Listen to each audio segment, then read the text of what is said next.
પ્રથમ જય ઘોષ કરશું ઉદ્ગીત સ્વરે. અહીં આવ્યા છીએ તો ભગવાનના નામનો જયનાદ કરીએ.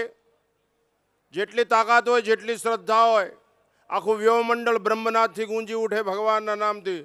કષ્ટભંજન દેવ કી, ચૈતન્યમ શાશ્વતમ શાંતમ વ્યોમાતીતમ નિરંજનમ નાદબિંદુ કલાતીતમ તસ્મે શ્રી ગુરુવે નમઃ. આ પરિસરની અંદર ઉપસ્થિત જેટલા પણ સંતો છે, પૂજ્ય શ્રીચરણ ભૂરી ભૂરી નમસ્કાર.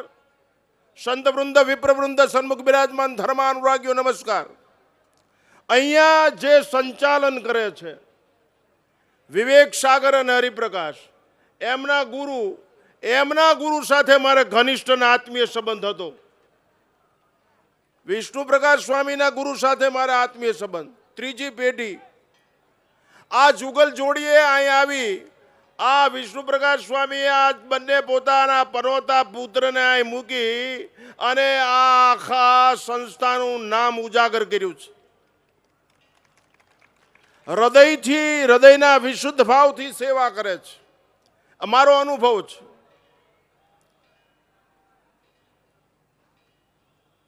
જે પોતાના ઈષ્ટને અંદર રાખે એ બલિષ્ઠ હોય છે, એ સમંદર તરી જાય.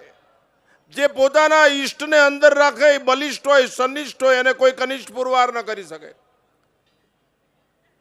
હનુમાનજી મહારાજના ઈષ્ટ એની અંદર છે. ઈષ્ટ સર્વોપરી હોવા જોઈએ. એમાં શ્રદ્ધા હોવી જોઈએ, માન્યતા નહીં. માન્યતા વટલાઈ જાય, વેચાઈ જાય, પાયા વગરની ઇમારત છે. શ્રદ્ધામાં હું has no second thought at all. બીજો વિચાર જ નહીં, દૂજો નહીં. મોત મીઠું કરી લે પણ કોઈ દિવસ શ્રદ્ધાને ડગવા ન દે, એવી જીવન પદ્ધતિ અહીંથી નિર્માણ થાય છે. આની પાછળ સંતોની તપશ્ચર્યા, સંતોનો વિશુદ્ધ ભાવ. આ વિષ્ણુ સ્વામી છે એ ક્રિયાત્મક નથી, ભાવાત્મક છે. મારો અનુભવ છે. એના ગુરુજી પણ ભાવાત્મક હતા. એ કથા વાંચતા ત્યારે હું સતત લાઠીદળમાં બેસી રહેતો એમની સામે. ભાગવત કથામાં જે પદાર્થને ગણે નહીં, પંડને ગણે નહીં, પ્રભુને સર્વોપરી ગણે, જે સત્યને સર્વોપરી ગણે, સંપત્તિ કે સત્તાને સર્વોપરી ગણે નહીં, એવું આ અસ્તિત્વ. અતુલિત બલધામમ હેમ શૈલાબ્જ દેહમ દરજવન કૃષાનમ જ્ઞાનિનામ અગ્રગણ્યમ સકલ ગુણ નિધાનમ વાનરાણામ અધિષ્ઠમ રઘુપતિ પ્રિય ભક્તમ વાત જાતમ નમામી. એટલે એક વાત ગાંઠ રાખવી, ઈષ્ટની કૃપા થાય તો બલિષ્ઠ થઈ જાય. ઈષ્ટ કૃપાવિષ્ટ થાય તો સન્નિષ્ઠ થઈ જાય. ઈષ્ટ કૃપાવિષ્ટ થાય તો સત્કર્મનો પ્રવાહ વહેવા લાગે. અમે તો એવું ઈચ્છીએ છીએ કે આ બંને હરિપ્રકાશ અને વિવેક સાગર અને આમની કૃપા ઉતરી રહે સદગુરુની, તો આ રાષ્ટ્રની તમામ સમસ્યાઓને હલ કરવાનું આ કેન્દ્ર સ્થાન બની રહે એવો ભગવાનની પાસે અમે આશીર્વાદ માગીએ છીએ. સામાજિક સમરસતા, આર્થિક સદ્ધરતા, સાંસ્કૃતિક દિવ્યતા અને ભવ્યતાનો એક માહોલ નિર્માણ થાય વિશ્વની અંદર.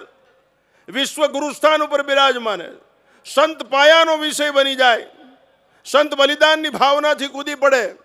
સંત વસંત લાવી દે, સંત અનંતનું દર્શન કરાવી દે, સંત અંતમાંથી મુક્ત કરી દે, સંત ભગવંત મિલાવી દે, સંત તાગ લાવી દે, સંત બાગ બનાવી દે, સંત અનુરાગ જન્માવી દે. અહીં બધું અંતવાળું છે, માટે અનંત તરફ જાય છે. અંતથી અનંત સુધીની યાત્રામાં સંત અનિવાર્ય છે. એવો માહોલ અહીં છે. અહીંયા સાંપ્રદાયિક સમરસતા છે. બીજા જે કોઈ બોલતા હોય તે, પણ રાષ્ટ્રના પુનરોદ્ધાર માટે આ એક જ ઇલાજ છે. ધર્મના માધ્યમ દ્વારા પ્રજાની અંદર સાંસ્કારિક જાગૃતિ આવે. સંપત્તિક સત્તાની જાગૃતિ ગૌણ છે. સંસ્કારથી જાગૃતતા આવશે કે ન ઇદમ મમ ઇદમ રાષ્ટ્રાય સ્વાહા. આ બધું ભગવાનનું છે અને હું પણ ભગવાનનો છે. આ બધું રાષ્ટ્રનું છે, હું પણ રાષ્ટ્રનો છું. હું 75 વર્ષનો છું. મારી ઉંમરમાં 6 વર્ષની ઉંમરથી 75 વર્ષમાં આરએસએસનું લોહી છે. એકલું આરએસએસ રાષ્ટ્રને સમર્પિત છું. આ દેશના પ્રાઇમ મિનિસ્ટર મેં 11 વર્ષ સુધી એક પથ્થર ઉપર કામ કર્યું છે. અમે ભલું કરવા માટે સાધુ થયા છીએ, ભગવા પહેર્યા છે, ભેગું કરવા માટે નહીં. પ્રેમનો પ્રવાહ વહેવડાવી છે જેથી મનુષ્યનું જીવન ધન્ય મંગલમય બની જાય. તમે ગમે એ બોલો પણ ઈષ્ટ સર્વોપરી બલિષ્ઠ રહેવું હોય, સન્નિષ્ઠ રહેવું હોય. અંદર ઈશ્વરને બેસવા દો, સમંદર તરી જશો. અંદર સદગુરુને બેસવા દો, અંદર શાસ્ત્રને બેસવા દો, અંદર સંસ્કારને બેસવા દો. સંસ્કાર એ સંસ્કૃતિનો માપદંડ છે. તો સંતો પ્રત્યેનો તમારો વિશુદ્ધ ભાવ સદૈવ મંગલકારી બના રહેશે. સંત તમારા જીવનનું મંગલ કરશે. અહીં કેટલાય સંતો, હું આ આખા સંપ્રદાયથી પરિચિત છું. હું 52 વર્ષથી સાળીંગપુર આવું છું પેદલ ચાલીને. 52 વર્ષ થયા, 52 યર્સ. મેં કેટલાય કોઠારી જોયા, કેટલાય સંતો જોયા. હું કોઈના વખાણ કરતો નથી, કોઈને ઉતારી પડવાની મારી નીચ ભાવના નથી, કાસાય વસ્ત્રના સોગન. પણ આ વખતે મને ગમે એમ હોય, આ બે જુગલ જોડી છે ને, એ બેના પ્રત્યે મને હૃદયનો પ્રેમ છે, એ કાંઈક કરે છે. અને આ સદગુરુની દેન છે. એને જાહેરમાં એમ કીધું કે મારા આ બે દીકરા, એટલે મારી છાતી ગજગજ ફૂલવા પડી. મારે વિષ્ણુ સ્વામી પાસેથી આ જ સાંભળવું હતું, બીજું કાંઈ નહીં. બાપુ એક સંત એમ કે આ મારા બે દીકરા, એટલે પિતાએ નાદના સંતાન પ્રત્યે એ સદગુરુને કેટલો સદભાવ હશે તો કલ્પના કરો. એને એવી મૂડી ઈશ્વરને સોંપી છે કે આખા રાષ્ટ્રના કલ્યાણની વિશુદ્ધ ભાવનાથી ગુંજી ઉઠે. અને પુષ્પની વૃષ્ટિ થઈ છે. બાપુ આ પુષ્પ વૃષ્ટિ, છેલ્લું વાક્ય કહીને મારું વક્તવ્ય સમાપ્ત કરું, કારણ કે સમયની પાબંદી છે. હું સમજુ છું, આઈ બિલીવ અનુશાસન ન હોય ત્યાં દુશાસન ફાવી જાય. આ પુષ્પની વૃષ્ટિ આખી સૃષ્ટિને નવપલ્લવિત કરશે. આ પુષ્પની વૃષ્ટિ આખી સૃષ્ટિને નવપલ્લવિત કરશે.